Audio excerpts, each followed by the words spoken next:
ውሸት ነው በሉኝ ያለው ሰውዬ ቡሩኬ በ21 አመቱ ሁለት ሚስት አንዷ የወለደች አንዷ ደግሞ ገና ልትወልድ አንድ ወር ሊሞላ ትንሽ የቀራት አመንክበት በቃ አመንክ ቡርኬ እኛ ምን እንሁን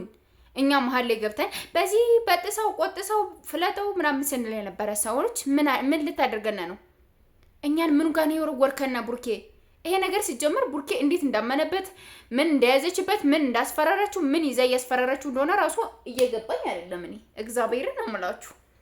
ምን ይዛ ያስፈራራችሁ እንደሆነ ራሱ እየገባኝ አይደለም ቡርኬ ማለት ነው ለምን እንዴት ሊያምን እንደቻለ በዚህ ማለት እሷ በቤተሰብ አላስጠይቃችሁ በምን አላስጠይቃችሁ ግን ባንዲ ልጅህ ነው ብላ ግግም ማለችበት ምናምን ዲኤንኤ በውሸት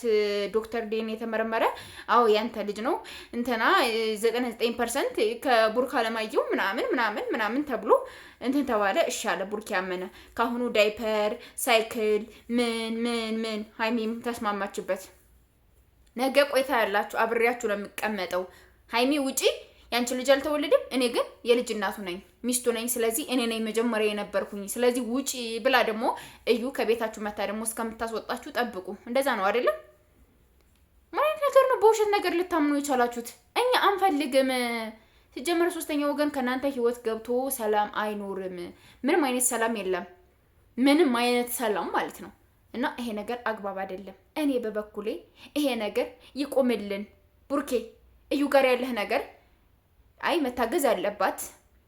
በራሷ ቻናል እየመጣና አይደለም ሁሌም ትመጣ በእኛ ቻናል ነው ስለዚህ ሰፖርት እንድናደርጋት ብለን ነው ብላችሁ የምታረጉት ነገር ከሆነ ኦኬ ችግር የለውም ያለዛ ግን ልጅህ ሆና የኔ ውድ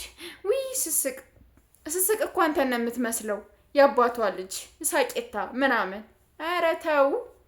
እንዴ ምንድነው ያሰባችሁ ምንድነው ያሰባችሁ ያላችሁት ተው እንጂ አረ ቡርኬ ነገ ሌሎች እኔም እንግዲህማ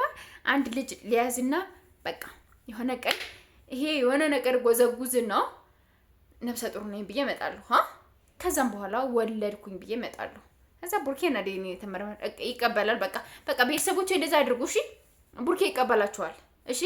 እንደዛ ነፍሰ ጡር ነኝ አረገዝኩ ልጁ የቡርኬ ነው ምናምን ብላችሁ ብትሄዱት ይቀበላችኋል ቡርኬ ማለት ነው ቡርኬ የዋህነት ስለሆነ የዋህ ነውና ይቀበላችኋል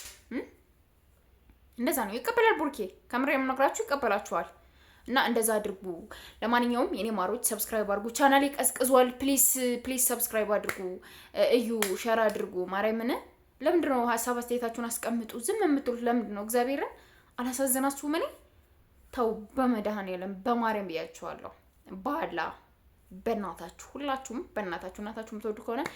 ሐሳብ አስተያየታችሁን አስቀምጡልኝ ሰብስክራይብ አድርጉልኝ ሼር አድርጉልኝ እወዳችኋለሁ አከብራችኋለሁ ነገ በደንብ እንመጣበታለን የእዩ ነገ ትልቅ የሆነ ሰርፕራይዝ አላት ለእዩ ደግሞ ማለት ነው ዛሬ ለልጅቱ ነገ ደግሞ ለእዩ ትልቅ የሆነ ሰርፕራይዝ አላት እወዳችኋለሁ ባይ